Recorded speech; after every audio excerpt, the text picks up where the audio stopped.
Israel के PM Benjamin Netanyahu ने रफा में शरणार्थी शिविरों पर हुए हमले को दुखद दुर्घटना बताया, लेकिन साथ ही साफ किया कि इजरायली सेना अपनी कार्रवाई रफा में जारी रखेगी। संयुक्त राष्ट्र हो, अमेरिका हो, चीन हो, ऐसे देशों ने भी रफा पर इजराइल के हमले की निंदा की है, लेकिन इजराइल नहीं रुक रहा है। बल्कि इजरायली टैंकों ने रफा के अल अब्दा को कब्जे में ले लिया है। ये अल अब्दा वो जगह है जिसे रफा का दिल कहा जाता है और यहाँ पर बैंक है, सरकारी संस्थान है, व्यापार के महत्वपूर्ण केंद्र हैं। फिलिस्तीन मिस्र सीमा के दक्षिणी हिस्से में भी करीब आधा किलोमीटर के क्षेत्र पर इजरायली सेना ने कब्जा कर लिया है। कुछ शरणार्थी कहते हैं कि इजरायली सैनिक किसी भी तरह की आवाजाही के दौरान गोलियां चला रहे हैं। हमास का स्वास्थ्य मंत्रालय एक आंकड़े में कहता है कि इजराइल के हमलों से एक दिन में ही 40 फिलिस्तीनियों की मौत हो गई है, 110 घायल हो गए हैं, लेकिन इजराइल नहीं रुक रहा है। अंतर्राष्ट्रीय विरोध बढ़ रहा है, लेकिन इजराइल नहीं रुक रहा है। स्पेन, नॉर्वे, आयरलैंड, इन देशों ने फिलिस्तीन को राष्ट्र के रूप में आधिकारिक रूप से मान्यता दे दी है, लेकिन इजराइल नहीं रुक रहा है। सबसे बड़ा सवाल है कि इजराइल को कौन रोकेगा? क्या संयुक्त राष्ट्र रोकेगा? क्या अंतर्राष्ट्रीय कोर्ट रोकेगा? न्यायालय रोकेगा? अगर नहीं तो फिर कौन रोकेगा? नमस्कार, आप देख रहे हैं स्ट्रेट टॉक। मेरा नाम है नेहा शुक्ला। जस हिंदी के इस बेहद ही लोकप्रिय कार्यक्रम में आप सभी दर्शकों का बहुत बहुत स्वागत है। तो क्यों अकेला पड़ रहा है इजराइल, लेकिन वो फिर भी नहीं रुक रहा है? वो आमदा है हमास के खिलाफ कार्रवाई का हवाला देकर रफा को भी पूरी तरीके से अपने कब्जे में करने पर। कुछ सवाल हैं जो हम चाहते हैं कि स्ट्रेट टॉक के दर्शकों के सामने इन सवालों को रखा जाए और इन सभी सवालों को हम अपने कार्यक्रम में समझने की कोशिश करेंगे। आपके टीवी स्क्रीन पर कुछ इस तरीके से ये सवाल है कि क्या रफा में सैन्य अभियान रोकेगा इजराइल, क्योंकि अंतर्राष्ट्रीय स्तर पर उसका विरोध बढ़ रहा है। अमेरिका हो, चीन हो, इन्होंने हाल ही में जो रफा शरणार्थी शिविर पर इजराइल के हवाई हमले हुए हैं उनकी निंदा की है। इससे इजराइल पर कितना दबाव देखा जा रहा है और इसके क्या मायने निकाले जाने चाहिए। संयुक्त राष्ट्र ने आपात बैठक बुला ली है। क्या इस आपात बैठक से भी मानवाधिकारों का समर्थन करने वालों को कोई उम्मीद बन रही है? अंतर्राष्ट्रीय न्यायालय के गिरफ्तारी वारंट के या फिर रफा में तुरंत सैन्य कार्रवाई रोकने के जो आदेश हैं उसके क्या मायने देखे जा रहे हैं? क्योंकि इन तमाम आदेशों का इजराइल जो है अवहेलना कर रहा है, अनदेखी कर रहा है। इजराइल ने क्या अंतर्राष्ट्रीय संस्थाओं की साख को इन गतिविधियों से नुकसान पहुंचाया है? एक सवाल ये भी, इसको भी समझेंगे। आइए अपने पैनलिस्ट का स्वागत कर लेते हैं। हमारे साथ फॉरेन इश्यूज के एक्सपर्ट हैं डॉक्टर प्रभात राय और हमारे साथ फॉरेन इश्यूज के एक्सपर्ट के ही मामलों के एक्सपर्ट हैं प्रोफेसर ब्रह्मदीप अलूने। आप दोनों का ही बहुत बहुत स्वागत करती हूँ मैं। डॉक्टर प्रभात राय, शुरुआत में आपसे करना चाहूँगी। जी सर, मैं आपसे समझना चाहूंगी कि इजराइल को कौन रोकेगा? संयुक्त राष्ट्र कड़ी निंदा कर रहा है। एक ही दिन में हवाई हमले में 45 से अधिक शरणार्थियों की मौत हो जाती है। आखिर कौन रोकेगा इजराइल को? प्रधानमंत्री कहते हैं कि दुखद दुर्घटना हो गई है, जांच होगी। क्या इसे ही कहकर आगे बढ़ जाना चाहिए? आप किस तरह से देख रहे हैं ये जो ताज़ा डेवलपमेंट हुई है, इसे कैसे देख पा रहे हैं? नेहा जी, ये जो डेवलपमेंट ताजा नहीं है बल्कि 7 महीने से लगातार ये हो रहा है। आधिकारिक आंकड़ों के अनुसार 35,000 से ज्यादा नागरिक, बच्चे, महिलाएं मारे जा चुके हैं जी। सबसे पहले तो हमास ने हमला किया, वो तो सारी दुनिया जानती है। रॉकेट दागे जिसमें करीब 1200 इजरायली नागरिक मारे गए। वो भी एक निंदनीय कार्य था। बाद में कुछ लोग जो है कब्जे में लिए गए, उनको अगवा किया गया, वो भी नागरिक थे। अभी जो कब्जे में है हमास के, वो इजरायली नागरिक हैं, सैनिक नहीं है। अभी दावा किया है कि हमने कुछ सैनिक भी अपने कब्जे में लिए हैं, अगवा किए हैं, वो एक अलग बात है जी। तो ये तो रोज हो रहा है मामला।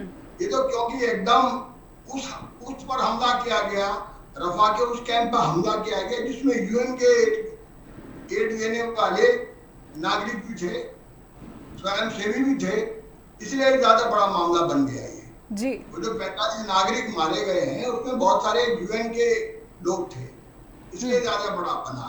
नहीं तो नागरिक 7 महीने से रोज मारे जा रहे हैं। क्या किया दुनिया ने? सिर्फ तमाशा देखा है ना, और क्या किया है जी। 3 बार इजराइल को रोकने का इंटरनेशनल कोर्ट ऑफ जस्टिस प्रयास कर चुका है कि भाई यहाँ पर सीज फायर किया जाए, जी। लेकिन अमेरिका के अंदर भी ये प्रयास हुआ, अमेरिका के ही लोगों ने अंदर खाने ये पूरी तरह से, जिनको बहुत बड़ा समर्थक माना जाता है इजराइल का, ये बड़े समर्थक हैं इजराइल के, उन्होंने भी कोशिश की है। ऐसा नहीं है, डिप्लोमेटिकली जो अमेरिका द्वारा भी कोशिश की गई है, लेकिन नेतन्याहू तो एकदम जिस तरह से कार्रवाई कर रहे हैं, वो एक धर्मांध व्यक्ति हैं जी। वो एकदम फैनेटिक आदमी है और एकदम डिक्टेटर टाइप का उनका आचरण है, उनका कोई डेमोक्रेटिक लीडर का आचरण नहीं है इस समय जी। इस तरह से रिएक्ट कर रहे हैं वो। तो चाहे वो अमेरिका की अवहेलना हो, चाहे वो सारी दुनिया की तो कर ही रहे हैं, वो अपने बड़े सबसे जो मित्र हैं जिनके बल पर इजराइल खड़ा है जी। और उसने ये सब कर चुका है आज तक, बस पिछले 75 सालों में जो जुल्म उसने ढाया है फिलिस्तीनियों पर, क्योंकि इसको एक घटना से नहीं छोड़ना चाहिए, ये सिलसिला है। हमने जब भी इसको समझा है 1948 से समझा है जी। 1948 में अचानक ये मुल्क बना, इसका डिक्लेरेशन हुआ और उसके पीछे भी पश्चिमी राष्ट्र थे, इसके पीछे और कोई नहीं था, पश्चिमी राष्ट्र, उस समय सोवियत संघ भी इनके साथ था जी। जिस समय इजराइल का घोषणा हुई उसमें सोवियत यूनियन ने विरोध नहीं किया था जी। और उस समय 45% दिया गया इनको जमीन पैलेस्टीनियंस को, और ये तो मुट्ठी भर से जब 15% ही थे, इनको 55% दे दिया गया। धीमे धीमे दुनिया भर से यहूदी पहुंचे वहां पर और ये एक राष्ट्र बना। अब तो उनकी संख्या तकरीबन 90 लाख है इजराइल में, बाकी अमेरिका में भी बहुत बड़ी संख्या में है ये लोग। जो नरसंहार किया था हिटलर ने, बहुत बड़ा नरसंहार हुआ था इनका, जिस तरह ये नरसंहार कर रहे हैं आजकल, इनका भी हो चुका है। जेनोसाइड फासिस्ट ने किया था जी, इनको भागना पड़ा था, सारी दुनिया में ये भागे थे, इनका कई बार जेनोसाइड हुआ है हिस्ट्री में, ऐसा नहीं है। ये बहुत सताई भी कौम है जिसे हम यहूदी कहते हैं, जो आज इनको सता रहे हैं, इनको ये भूल गए अपना इतिहास कि सताने के क्या इल्जाम होते हैं, कितने लड़ाकू बन गए ये लोग। लेकिन डॉक्टर प्रभात राय, मैं आप रोकना चाहूंगी कि आप यहूदियों की बात कर रहे हैं, लेकिन ये जिद तो नेतन्याहू की लग रही है, इसको पूरी की पूरी कौम से जोड़ा जाना मुझे नहीं लगता कि ये उचित भी होगा। नहीं, लेकिन यहूदी इसका समर्थन तो कर रहे हैं ना। आज यहूदियों ने विद्रोह किया है इस सब फैसले के खिलाफ। जो कुछ हो रहा है, आखिर यहूदियों ने तो चुना है ना नेतन्याहू जैसे व्यक्ति को, किसने चुना है? जी, he was elected by the majority। जी, वो अपने आप नहीं चुना गया, बीच में तो उसको हटा दिया गया था, फिर चुना गया। जी, ये जब मेजॉरिटी किसी के साथ होती है, किसी कौम की, तो आप क्या कहेंगे, इसको क्या कहेंगे अब आप? जी, या तो इसने अगर न्यायपूर्ण है ये लोग तो इसको उखाड़ फेंके नेतन्याहू जैसे दुर्दांत व्यक्ति को, जो कि उस सारी की सारी इंसानियत का दुश्मन बन चुका है आज, जो बच्चों को मार रहा है, जो महिलाओं को मार रहा है, मूल नागरिक को, कोई भी मारे, चाहे वो चाहे हिटलर मारे, चाहे नेतन्याहू मारे, अन्य कोई मारे, चाहे तालिबान मारे, कोई भी मारे चाहे दुनिया में, वो तो एक अपराधी है ना। बिल्कुल, वो कहीं ना कहीं जो है वो, जी, वो मानवता का अपराधी है, वो अंतर्राष्ट्रीय न्यायालय का अपराधी है, आरोपी है। ये बात जो है नेतन्याहू नकार चुके हैं, खारिज कर चुके हैं। एक छोटे से ब्रेक के लिए रुकेंगे, लेकिन एक जो बड़ी डेवलपमेंट ये भी है कि स्पेन ने जो घोषणा में कहा है कि ये समय की ज़रूरत है कि द्विराष्ट्र समाधान ही शांति का एकमात्र रास्ता है।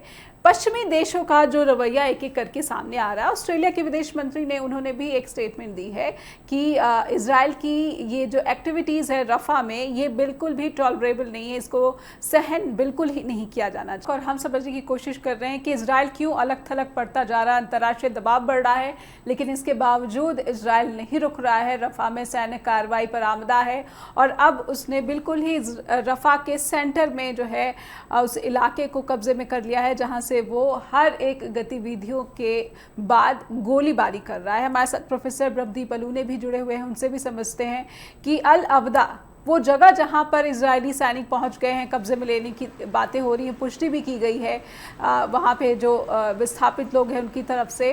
प्रोफेसर ब्रह्मदीप अलूने, आप रफ़ा में सैन्य कार्रवाई को किस तरह से देख रहे हैं? इजराइल की ये जो आक्रामकता है, कहीं ना कहीं वो साफ ये जता रहा है कि वो जिद पर अड़ा है, वो कार्रवाई हमास के खिलाफ करने का दावा तो कर रहा है, लेकिन मासूम जानों की परवाह भी नहीं कर रहा। बिल्कुल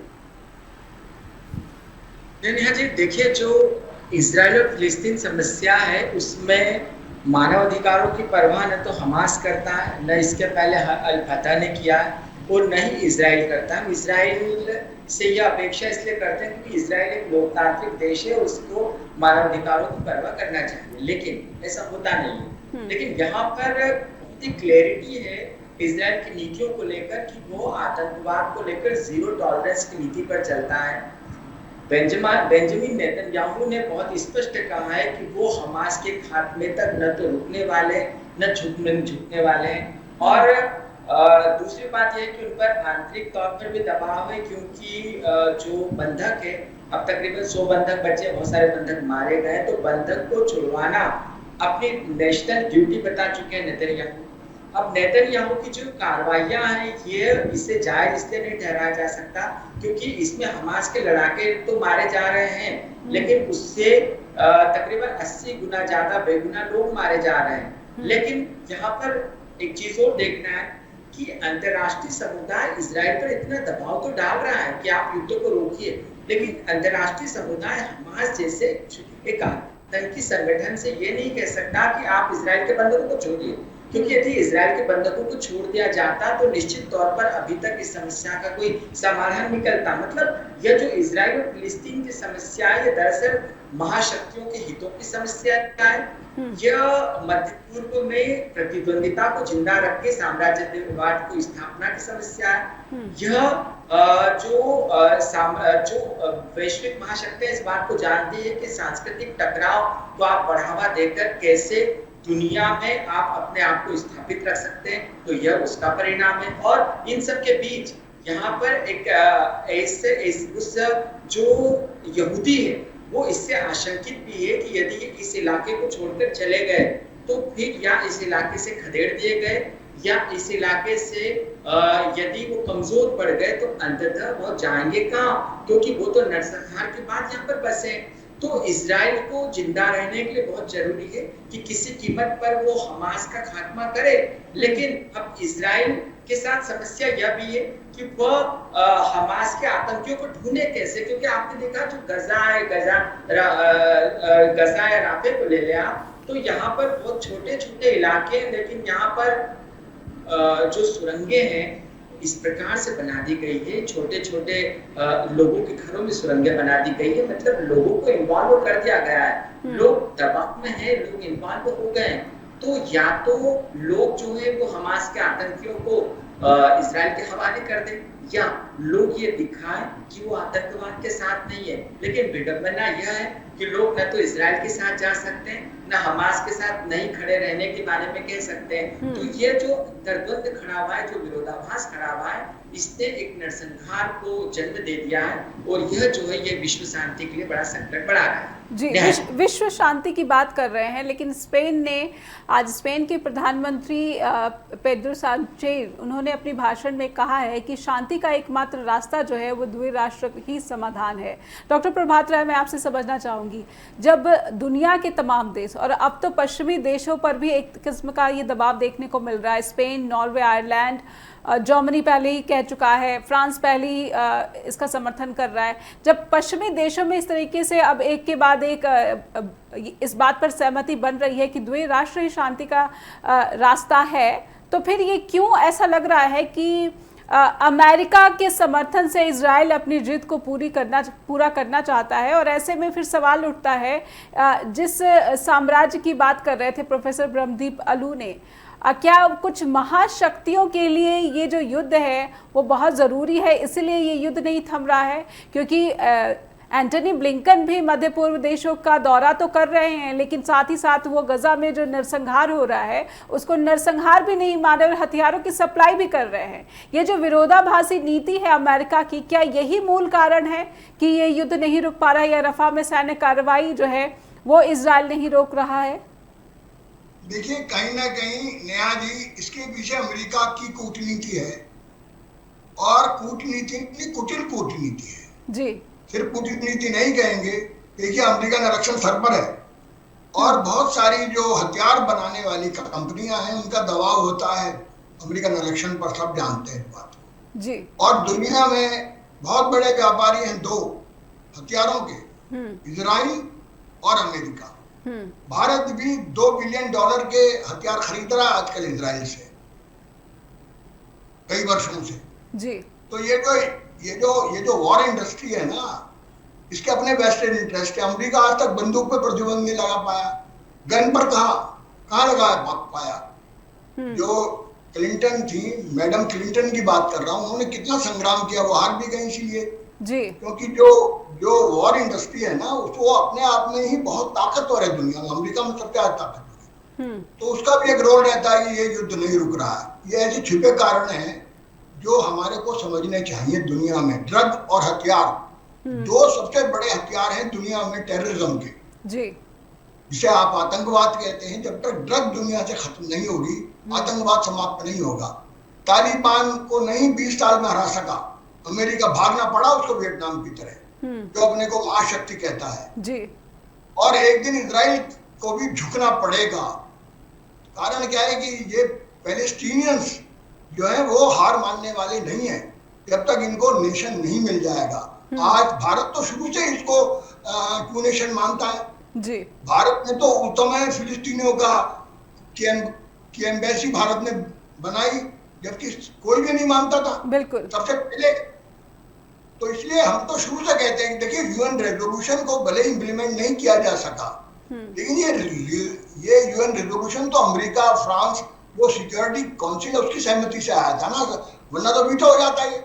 भाई उस समय भी तो सिक्योरिटी काउंसिल में यही ताकतवर लोग थे जो आज हैं, जो वीटो कर देते हैं। उस वक्त जो सहमति हुई 45% देने की, आज 15% सिर्फ उनके पास है। जो टोटल जमीन है वहां की, इजराइल का जो संपूर्ण भूमि है उसका 15% पर, थोड़े बहुत वेस्ट बैंक आप देखिए नक्शा उठाकर, और थोड़े से पर ये है गाजा। बिल्कुल। तो ये लड़ाई है या न्याय के विरुद्ध न्याय की लड़ाई है। पैलेस्टीनियन न्याय के लिए लड़ रहे हैं और इजराइल एक जालिम देश है। ये लोग जालिम हैं, वहां की हुकूमत जालिम है और उनका समर्थन करने वाले भी जालिम हैं जी। इनको जालिमों की श्रेणी में रखा जाए। ये ऑक्यूपायर हैं। जैसे ब्रिटिश साम्राज्य ने हम पर कब्जा किया था, उस तरह से इन्होंने कब्जा किया है और कब्जा करने वालों को एक दिन कब्जा छोड़ना पड़ता है। आखिर साम्राज्यवाद का अंत हुआ नहीं हुआ दुनिया से? किस तरह अंत हुआ? फ्रांस भी तो साम्राज्यवादी देश था। आज मैक्रोन कह रहे हैं इस बात को। आज मैक्रोन ने क्या कहा सुनिए, सिर्फ स्पेन की बात नहीं है, वो नीदरलैंड जो नाटो का सबसे चेयरमैन देश है, उसने दे दी मान्यता पैलेस्टीनियंस को। नॉर्वे ने दे दी, जो सबसे बड़ा दुनिया का समझिए कि मसीहा जो लंका में भी आया था बातचीत कराने जी। तो सारा जो यूरोप है वो युद्ध की आग में न झुलस जाए दुनिया, इसके लिए चिंतित है। क्योंकि यूक्रेन वार से वो तो परेशानी, कितनी महंगाई बढ़ चुकी है यूरोप में, आप देखिए आग लग चुकी है यूरोप में। गैस जो है वो 20 गुनी हो चुकी है दाम उसके, जिस पर पूरा यूरोप पलता है और ठंड से बचता है, क्योंकि सप्लाई रुक गई है। तो इसलिए क्योंकि वो जानते हैं कि ये युद्ध विश्व युद्ध में परिवर्तित हो सकता है, कल को यूक्रेन का युद्ध भी हो सकता है। तो यूरोप के लोग तो, क्योंकि युद्धों को यूरोप ने झेला है, अमेरिका ने नहीं झेला, हमने भी नहीं झेला। सबसे ज्यादा प्रभाव वर्ल्ड वॉर में कौन हुए? यूरोपियंस हुए ना। इतना दर्द दुनिया में किसी ने नहीं झेला। फर्स्ट वॉर में 1.5 करोड़ मारे गए थे यूरोपियंस जी। सेकेंड वॉर में 9 करोड़ यूरोपियंस वर किल्ड। हमारे भी लोग मारे गए थे, क्योंकि हमारे जो सोल्जर्स थे वो गए लड़ने के लिए, मिस्र में गए। गोरखा ब्रिगेड ने पहली लड़ाई जीती थी, आपको मालूम है, बैटल ऑफ अलामीन में। आज तक ब्रिटेन वाले गोरखा ब्रिगेड को सम्मान के साथ रखते हैं। तो सबसे ज्यादा दुख किसने झेला है वर्ल्ड वॉर का? वो यूरोप ने झेला। तबाही किसने झेली है? हालांकि यूरोप में सबसे बड़े साम्राज्यवादी थे जी। आज जिस तरह अमेरिका तो इनडायरेक्ट नव साम्राज्यवादी है और वो एक ऑक्यूपेशन का समर्थन कर रहा है। तो इसको तो हार तो माननी पड़ेगी, हो सकता समय लग जाए जी। एक छोटा सा ब्रेक लेंगे जी। हमको भी 200 साल लड़ाई लड़नी पड़ी अंग्रेजों के खिलाफ, हो सकता है पैलेस्टीनियन और 100 साल लड़ना पड़े उन्हें जी। ऐसा नहीं है कि अंतिम विजय हो चुकी है इनकी। बिल्कुल, एक छोटा सा ब्रेक लेंगे डॉक्टर प्रभात राय यहाँ पर, और हमारे साथ प्रोफेसर ब्रह्मदीप अलूने भी जुड़े हैं, उनसे भी समझेंगे कि अंतर्राष्ट्रीय न्यायालय जो है उसने तुरंत सैन्य कार्रवाई रोकने के आदेश दिए थे, लेकिन अनदेखी कर रहा है इसराइल, क्योंकि वो मानने के लिए बाध्य भी नहीं है। लेकिन कहीं ना कहीं इस तरह की अंतर्राष्ट्रीय संस्थानों से जब इस तरह के आदेश निकलते हैं तो एक अंतर्राष्ट्रीय दबाव जो है वो ज़रूर दिखता है। इसे कैसे देखा जाना चाहिए, इजराइल के लिए या फिर अमेरिका के लिए? क्योंकि अमेरिका ने भी इसकी आलोचना की थी, जो उसका न्याय क्षेत्र है ICJ का, उस पर सवाल खड़े किए थे। ये अमेरिका के लिए जो है कितनी बड़ी किरकिरी जो है उसे क्रिएट कर रहा है। रफा पर सैन्य अभियान को लेकर अमेरिका बार बार इजराइल को हिदायत देता रहा, लेकिन इजराइल नहीं माना। आईसीजे ने भी एक कड़ा आदेश जारी किया कि आप तत्काल सैन्य कार्रवाई रफा में रोक दीजिए, लेकिन इजराइल नहीं माना। अब जो अंतर्राष्ट्रीय न्यायालय है उससे निकला ये जो आदेश है, इसे किस तरह से देख रहे हैं और इसका कितना जो है बड़ा अनादर जो इजराइल ने किया है, इसके क्या परिणाम इजराइल के सामने या फिर इजराइल भुगत सकता है? जी देखिए, इजराइल जहां पर खड़ा है अभी और जहां इजराइल की स्थापना हुई थी, तो इन दोनों चीजों के बीच तकरीबन ये 8वां दशक चल रहा है, बहुत ज्यादा फासला तय हो गया है। इस फासले में शुरुआत जो हुई थी वो द्विराष्ट्र सिद्धांत से हुई थी कि दो राष्ट्र के सिद्धांत के तहत इजराइल की स्थापना हुई थी 1948-49 में, जब संयुक्त राष्ट्र संघ ने उसको मान्यता दी थी जी। इसके बाद 1948 का युद्ध होता है। 1948 के युद्ध में आसपास के जॉर्डन राष्ट्र उस पर हमला करते हैं। इजराइल जो है फिलिस्तीन की जमीन पर कब्जा कर लेता है। फिर 1967 में 6 देश हमला करते हैं, फिर ऐसा होता है 1973 में होता है। तो कुल मिलाकर इस दौर में इन युद्धों से इजराइल को जो फायदा हुआ है वो हुआ है क्षेत्र विस्तारवाद का, उसने बहुत सारी जमीन जीत ली है। ठीक है। अब जो अंतर्राष्ट्रीय न्यायालय है, अंतर्राष्ट्रीय न्यायालय फिलिस्तीन को एक राष्ट्र की तरह मानता है, क्योंकि जो अंततः भागीदार तो है संयुक्त राष्ट्र में, फिलिस्तीन को भागीदार माना जाता है, तो एक सदस्य राष्ट्र की तरह सुनवाई करता है। अब जब आप सदस्य राष्ट्र की तरह, सबसे पहले तो इजराइल चाहता ही नहीं कि सदस्य राष्ट्र की तरह उसको मान्यता दी जाए जी। और इजराइल की मजबूरी है कि वह संयुक्त राष्ट्र की किसी भी ऐसी कोशिश का विरोध करे जो फिलिस्तीन को राष्ट्र के तौर पर मान्यता पुख्ता करती है। ये कारण है कि जब जब संयुक्त राष्ट्र या अंतर्राष्ट्रीय न्यायालय की ओर से कोई ऐसी चीज होती है जो फिलिस्तीन के पक्ष में खड़ी दिखाई देती है, तो इजराइल उसका विरोध करता है। दूसरी बात यह भी कि इजराइल का हो क्या सकता है। देखिए, बड़ा दिलचस्प सवाल पूछा है आपने, इजराइल का किया क्या जा सकता है। देखिए, अंतर्राष्ट्रीय जो आपराधिक न्यायालय है वो जब किसी के खिलाफ वारंट जारी करता है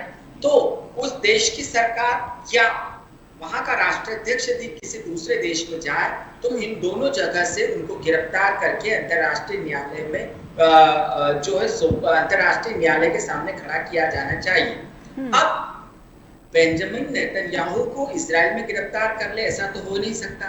दूसरी बात है कि हमास का प्रशासन है रफा में, तो हमास को के नेताओं को गिरफ्तार कर ले, ऐसा हो भी नहीं सकता। अगली बात यह है कि इजराइल ने अंतर्राष्ट्रीय आपराधिक न्यायालय की जो मान्यता है उस पर सिग्नेचर भी नहीं किए, मतलब वो सदस्य है ही नहीं।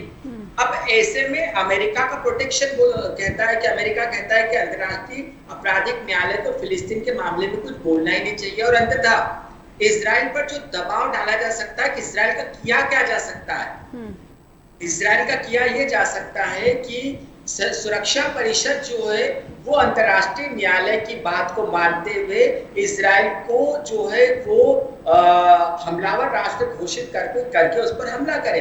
लेकिन इसके लिए सुरक्षा परिषद में या तो एकता चाहिए या फिर अमेरिका का वो दुस्साहस चाहिए जो इराक में देखा गया था, जब सुरक्षा परिषद हमला नहीं करना चाहता था लेकिन अमेरिका ने स्वयं ने हमला किया। तो अमेरिका ऐसा करेगा नहीं। तो कुल मिलाकर चूंकि यहूदियों की संख्या इजराइल से ज्यादा अमेरिका में रहती है, क्योंकि जो यहूदी है उन पर होलोकॉस्ट के बाद बहुत ज्यादा अत्याचार हुए, क्योंकि जो यहूदी है उन पर सबसे ज्यादा जो अत्याचार हुए जो यूरोप में हुए हैं वो पश्चिमी राष्ट्रों में हुए हैं। तो पश्चिमी राष्ट्र जो है वो कम से कम यहूदियों को दरकिनार करके इस्लामिक देशों के साथ खड़े हो जाए, यह न तो उनकी कूटनीति कहती है, न उनकी रणनीति कहती है, न उनके आर्थिक फायदे कहते हैं। क्योंकि जो इजराइल है वो उनके लिए केंद्रीय धुरी की तरह काम करता है, उनके लिए एक सैन्य अड्डा है जो मध्य पूर्व के विभिन्न राष्ट्रों पर नजर रखता है। तो ऐसे में इजराइल का कुछ किया नहीं जा सकता जब तक कि इजराइल स्वयं नहीं सोच ले, जैसे ओस्लो 1993 का ओस्लो समझौता हुआ था जिसमें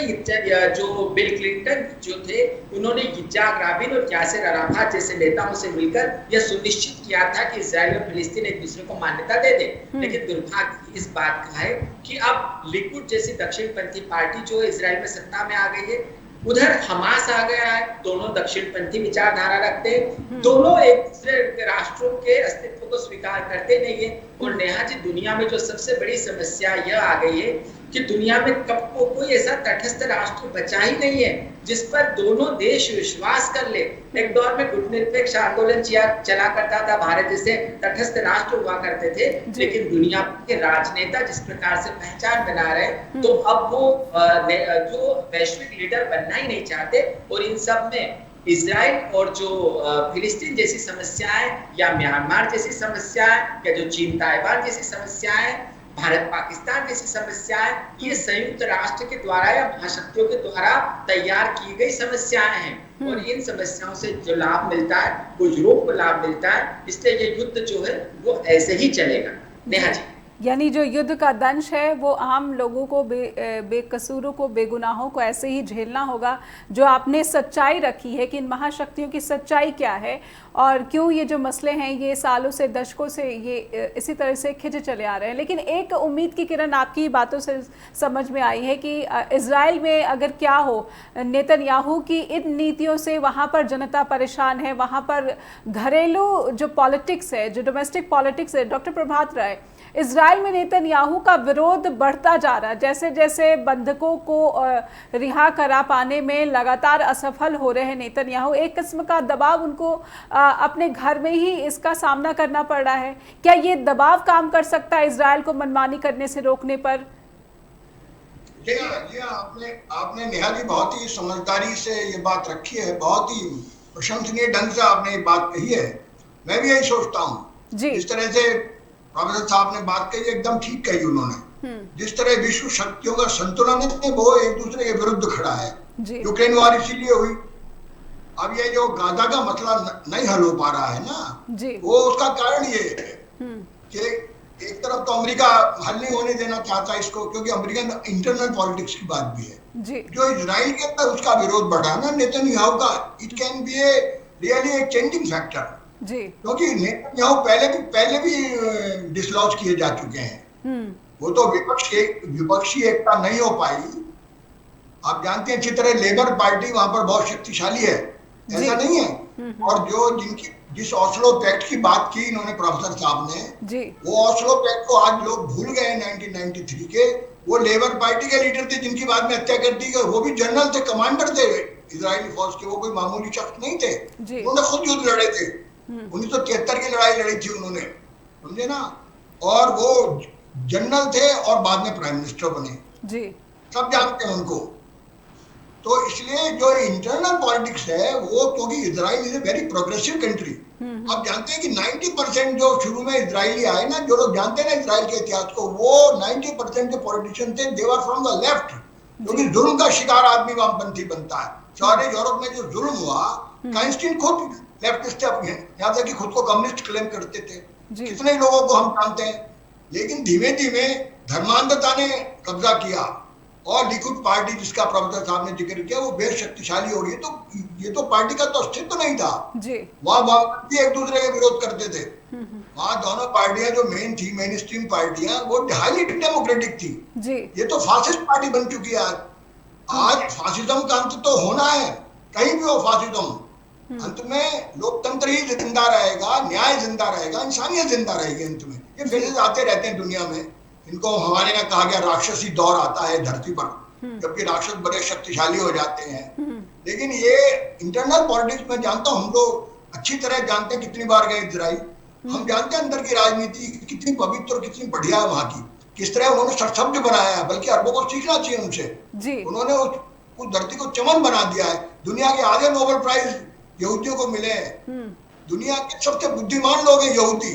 ये लोग सबसे ज्यादा सताए हुए लोग हैं धरती के, इसलिए बहुत जल्दी इनकी आत्मा जगेगी, निश्चित रूप से मैं कहता हूँ। और इस नेतन्याहू का बहुत जल्द अंत होने वाला है और वही समस्या का हल होगा। ठीक, बाकी इस समस्या का हल नहीं ढूंढ सकती। जहाँ अमेरिका खड़ा है उसके विरुद्ध रूस खड़ा है, चीन खड़ा है, इधर ईरान खड़ा है। आप देख रही हैं उधर दागे जा रहे हैं राकेट, कहीं हूती वाले दाग रहे हैं, कहीं इजराइल और ईरान का युद्ध भी हो सकता है, जो विश्व युद्ध में बदल सकता है। अभी आपने देखा ना ईरान और इजराइल सीधे भिड़ रहे हैं और ईरान महाशक्ति अणुबम भी बना चुके हैं और अणुबम इजराइल के पास भी है। तो सबसे बड़ा खतरा है कि गाजा कहीं विश्व युद्ध में भी बदल सकता है। अगर अंदर जो है, अगर नेतन्याहू को खत्म ना किया गया तो ये विश्व युद्ध भी बन सकता है। बिल्कुल, अगर नेतन्याहू की ज़िद पर लगाम लगाते वक्त जो है अगर महाशक्तियों ने इसको इग्नोर किया लंबे समय के लिए, तो ये हो सकता है कि उनके ऊपर ही एक बड़ी समस्या के रूप में आन पड़े। एक छोटा सा ब्रेक इसी नोट के साथ लूँगी और उसके बाद जब लौटेंगे तो संयुक्त राष्ट्र इसने आपात बैठक बुलाई है कि रफ़ा पर ये जो ताज़ा हमला हुआ है जिसमें नागरिकों की मौत हुई है, ये आपात बैठक और उससे पहले भी फ़िलिस्तीन को सदस्य देश के रूप में मान्यता देने के लिए जो एक प्रस्ताव पास हुआ था यूएन से, इन सब स्टेप्स का, इन सब एक्टिविटीज़ का क्या ये माने कि ये तो है कि संयुक्त राष्ट्र जो है वो एक महत्वपूर्ण रोल भूमिका निभा रहा है। इजराइल और हमास के युद्ध में बेकसूर बेगुनाह न मारे जाएं, इसे रोकने के लिए इन महत्वपूर्ण घटनाओं को भी ज़रूर एक्नॉलेज, ज़रूर पहचान मिलनी चाहिए। क्या इजराइल अलग थलग पड़ चुका है, लेकिन उसकी ज़िद पर लगाम लगाने वाला कोई महाशक्ति, कोई ऐसा देश नहीं नज़र आ रहा है कि कोई इस ज़िद को रोके और बेगुनाहों की मौत को रोके, उनकी हत्या को रोके। प्रोफेसर ब्रह्मदीप अलूने के पास जाना चाहूँगी। संयुक्त राष्ट्र सुरक्षा परिषद ने आपात बैठक बुलाई है, आप कितनी उम्मीदें लगा रहे हैं, क्या कुछ ठोस निकल कर आएगा? लेकिन अभी तक जितनी भी संयुक्त राष्ट्र परिषद की बैठकें हुई हैं इसमें कुछ ठोस निकल कर नहीं आया, जिससे कि संस्था की ही जो छवि है उसको एक बड़ा नुकसान पहुंचाया है। कह सकते हैं कि इजराइल ने पहुंचाया है या हमास ने पहुंचाया है, लेकिन क्योंकि जवाबदेही ज़्यादा इजराइल की है, वो एक लोकतांत्रिक इलेक्टेड गवर्नमेंट वाली कंट्री है, हमास से तो क्या अपेक्षा करना? प्रोफेसर ब्रह्मदीप। देखिए जी, आप देखिएगा कि यह जो समूचा मामला कुछ महीनों से जो चल रहा है, इसमें जो अमेरिका की कूटनीति वो बहुत दिलचस्प है, क्योंकि अमेरिका जो है वो न केवल इजराइल की आलोचना कर रहा है, लेकिन वह इजराइल को बचाव के नाम पर उसका प्रोटेक्शन भी कर रहा है। ईरान को लेकर जब ईरान ने हमला किया तो अपने आप को अमेरिका ने दूर कर लिया, यह सोचकर कि यदि ईरान के खिलाफ अमेरिका खड़ा हो जाता तो जो रसिया है वो भी इजराइल के खिलाफ खड़ा हो, अंदेशा था ऐसा। तो अमेरिका जिस प्रकार से प्रोटेक्शन कर रहा है, उसके बाद संयुक्त राष्ट्र के सामने ज्यादा उम्मीदें रह नहीं जाती। लेकिन क्या इजराइल पर दबाव पड़ेगा? निश्चित तौर पर इजराइल पर दबाव पड़ रहा है, इजराइल पर दबाव पड़ रहा है। चाइना ने जैसे एक बयान दिया कि जो कुछ भी खराब हुआ, यूरोप के कई राष्ट्र फिलिस्तीन को मान्यता दे रहे हैं, तो इससे इजराइल पर दबाव बढ़ रहा है। लेकिन इस दबाव का जो सबसे ज्यादा फायदा मिलने वाला है वो बेंजामिन नेतन्याहू को फायदा मिलने वाला है। कि आप एक बात को देखिएगा कि जब भी जो दक्षिणपंथी पार्टियां होती हैं, जो सत्ताधारी, जो सोच के जो राजनेता होते हैं, उनको आक्रामकता जब वो दिखाते हैं तो उनके देश की जो जनता होती है या जो बहुसंख्यक समाज होता है उसके साथ खड़ा हो जाता है। और नेतन्याहू धीरे धीरे सबसे लंबे समय तक पद पर रहने वाले राजनेता बन गए हैं।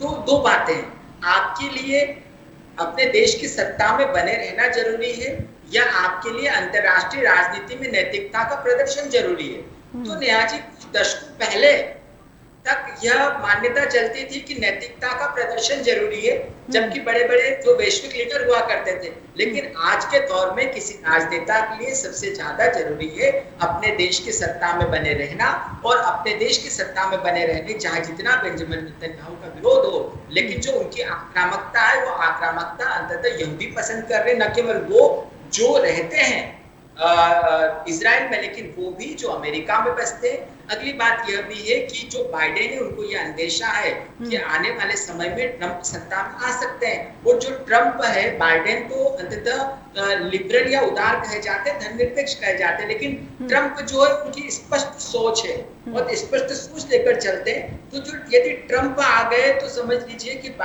जो बेंजामिन नेतन्याहू है उनको ज्यादा फायदा होगा।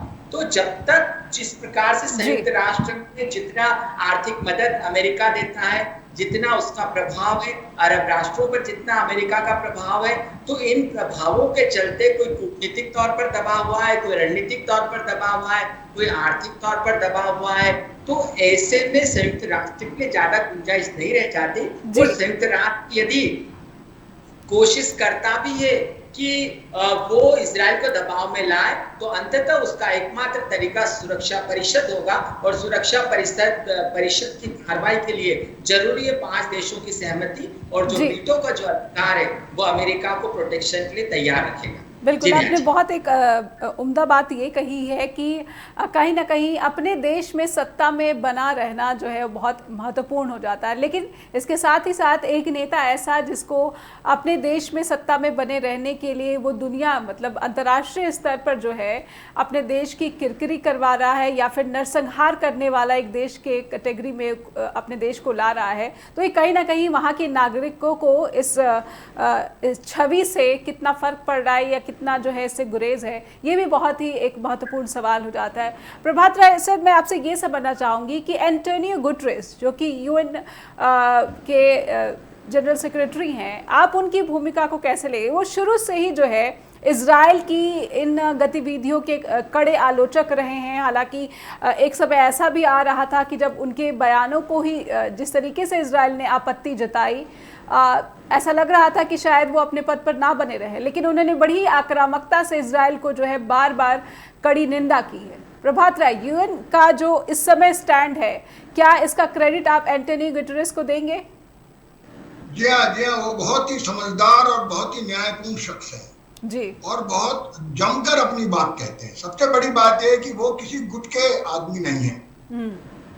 महत्वपूर्ण बात ये जनरली क्या होता है कि क्योंकि इन्होंने प्रोफेसर साहब ने भी बहुत बढ़िया बात कही, बहुत ही ये लोग कम कहते हैं और समझते हैं कि अमेरिका क्योंकि सबसे ज्यादा धन देता है, सबसे ज्यादा जो संयुक्त राष्ट्र को चलाने वाला है ना, जिसे दौलत कहते हैं ना, वो अमेरिकन दौलत है। तो प्राय क्या होता है कि जो अमेरिका के प्रभाव में वहां का महासचिव यूएन का रहता है, कई बार रहता है, नहीं सब रहते हैं। उत्थान थे जैसे एक दौर में बिल्कुल निष्पक्ष थे, बहुत सारों के नाम मैं आपको बता सकता हूँ पुराने महासचिव हुए, लेकिन ऐसे बहुत सारे थे जो प्रो अमेरिकन थे, जो सच कहने में गुरेज करते थे, उतनी दृढ़ता से बात नहीं कहते थे। तो ये जो वर्तमान महासचिव हैं जिनका आपने अभी नाम का उल्लेख किया, बहुत ही शानदार शख्स हैं और सारी दुनिया में उनकी प्रशंसा है क्योंकि उन्होंने एक सच बात कही। भले ही क्योंकि कोई सिक्योरिटी काउंसिल में कोई एक मत नहीं है तो यूएन तो कोई कार्यवाही कर नहीं सकता, कोई फौज नहीं भेज सकता, अंतरराष्ट्रीय सेना नहीं भेज सकता इजराइल के विरुद्ध जो उनके जुल्मों को रोक सके। ये तो एक अलग प्रश्न है, लेकिन ये बात सही है कि ओपिनियन, जो वर्ल्ड ओपिनियन को बनाने में सबसे बड़ा जो योगदान इस समय कहना चाहिए साउथ अफ्रीका का भी है। South Africa international court of justice में ले गया मामला बहुत हिम्मत के साथ, जबकि हमको ले जाना चाहिए था। ये पहले हमारे पास होनी चाहिए थी, दुर्भाग्य से नहीं आज हमारे पास। हम सबसे बड़े गुटनिरपेक्ष देश थे धरती के, और हमने तो क्यूबा का युद्ध रुकवा दिया था। वो बड़ा ऐतिहासिक भूमिका थी भारत की, जब रूस भी सुनता था और अमेरिका भी सुनता था। अब हमारी तो कोई नहीं सुनता। हम तो भले ही डंका कितना भी बजाते रहे, आज देखिए हमको जाना चाहिए था ह्यूमन राइट्स के लिए, क्योंकि सबसे बड़े पैरोकार तो हम थे पैलेस्टीनियन नेशन के धरती पर।